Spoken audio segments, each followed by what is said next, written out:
नमस्कार, माझा India news. Pune शहरात आज जोरदार पावसाचे आगमन. मान्सूनच्या एंट्रीलाच धडाका. बदाबदा कोसळणाऱ्या पावसाने पुणेकरांना धडकी.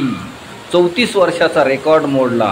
जिल्ह्यात धुमाकूळ घातलेल्या पावसाने गेल्या 34 वर्षातील सर्व विक्रम मोडले. पुण्यात 2 दिवसापासून पावसाने अक्षरशः पुण्याला झोडपून काढले. पुणे शहरात धुव्वाधार पाऊस पडल्याने पूरसदृश्य परिस्थिती निर्माण झाली आहे.